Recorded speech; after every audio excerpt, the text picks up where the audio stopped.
Michael Fitzalan for many years, only to be saved from the lawyer's den, so that people who might recognise themselves in my books don't, there you go, don't send the police round to arrest me. So I've got one more reading tonight that I want to do, and it's just an atmospheric reading. There's a lot of humour in this book, despite the grim reality of what happened to this poor chap. Guy Fawkes, or Guido Forcanesi, was just an itinerant Italian looking for work, and he fell in love with a lovely girl called Rosa. So there's actually a love story in this. So it's a romantic story, it's a tragedy, it has some humour in it with the poor young men who are meant to be guarding the Palace of Westminster. But I really just want to take you along on this trip through the Thames to well, we could go down to Cheyne Walk now and walk down to the pier and get onto a boat, and we could take the same journey that Robert Cecil took to Hampton Court when he was trying to persuade the King to be much harsher on the Catholics than the King actually wanted.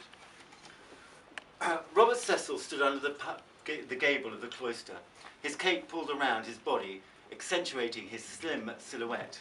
It was dawn. He watched his breath cloud before his eyes as he surveyed the red brick and the multitude of dark windows, searching for candlelight or some sign of life, but nothing could be seen. The occupants were all abed. Only the palace guards and he were about and abroad that morning. The twilight journey to Hampton Court had been necessary, though supremely uncomfortable. 2 oarsmen, as opposed to 1, had pulled their oars through the still water of the Thames. The timing of the journey was totally reliant on the tides. The rising tide meant their journey was much faster than usual. There was nothing worse than rowing against the tide. Cecil understood the difficulties of such a strategy, since he had always rowed against the tides when statecraft had demanded it.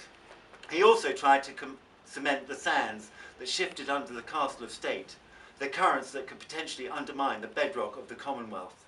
On this bedrock stood the mill of the Tudor and the Stuart state, where treachery and intrigue threatened to dislodge the cogs of the machine. It was his machine, and he had to secure its function, protect its foundations. The Thames carried with it swift currents, flowing west, and therefore a journey to Hampton would only take an hour and a half. An hour and a half of abject misery for all on board. The rowers had frozen extremities, and their ceaseless endeavour was uncomfortably strenuous. The cocoon created for Cecil was just not warm enough. His very inactivity encouraged the chill to crawl around the hides he hid under and slid through chinks. The cold chilled his very bones. Despite the layer of sheepskin over his legs and around his body, 2 layers of gloves, 1 pair of thin pigskin and 1 pair of thick leather, the chill wind seemed to be able to find every gap and pierce every material. Cecil's velvet hat kept his head warm, but he could feel his ears turning to ice. Cecil dared not touch the red, raw, numb flesh of his earlobes, and cursed his vanity. Dressing to meet the King was important, but a muffler or a wooden shawl would have protected his ears. The rowers were swathed in scarves and mufflers, made of cotton and wool. Watching the oarsmen sweat, the steam rising off their bodies, vapour trailing from their open mouths, finding gaps in their swaddling like stew simmering in a covered pot, he marvelled at their industry. They moved like a pendulum, back and forth.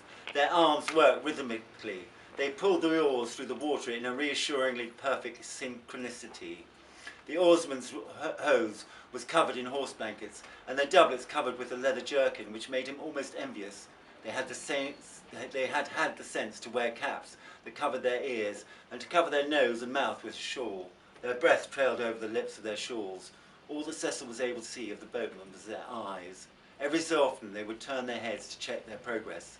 Cecil marvelled at their knowledge of the river as it meandered and twisted through the landscape, their ability to place the boat in the correct direction and use the currents to place their boat and speed their progress. If only state and crown could work so closely or so effectively together. If only the bishops and lords could row so uniformly, he mused. If only the factions at court could make such swift progress together. Admittedly, they all rowed together, but it tended to be in different directions.